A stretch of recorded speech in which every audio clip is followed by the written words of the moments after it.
Christmas Eve, 1979, the Soviet Union rolled into Afghanistan. Muslims had revolted against the Soviet-friendly regime established the year before. The DRA forces could no longer contain it themselves, so the Soviets went in to intervene. The Afghan government was powerless and fraught with infighting. They lost the hearts and minds of the people, and that alarmed the Soviet leadership. With the Islamic Revolution happening in Iran, the Soviets felt they had to act fast or risk the spread of Islamic revivalism.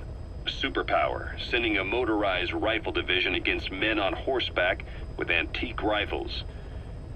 Everyone thought it'd be over in an instant, only it wasn't. Some Muslims made their fight a jihad, a holy war, and began a guerrilla campaign on all fronts. A war of attrition. These fighters call themselves Mujahideen. They're being supported by the West through Pakistan.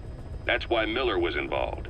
He was training them near the Zero Line, sponsored by the CIA.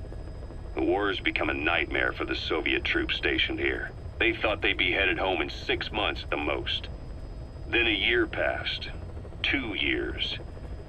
Now here we are 4 years on with no exit in sight. Afghanistan has become the Soviet Union's Vietnam.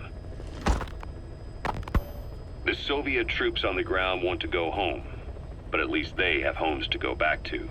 The Afghans have lost theirs. The Soviets destroy the kishlaks, villages, wherever they can. They burn down homes and fields, fill in wells, turn pastures into minefields.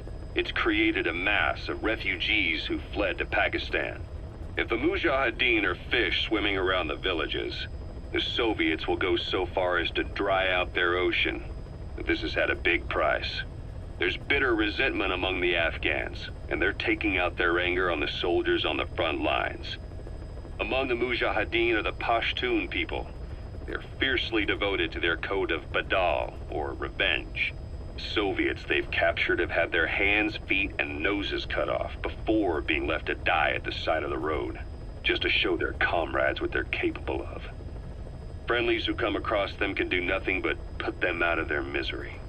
Then they burn down another village in retaliation, and the cycle of vengeance goes on.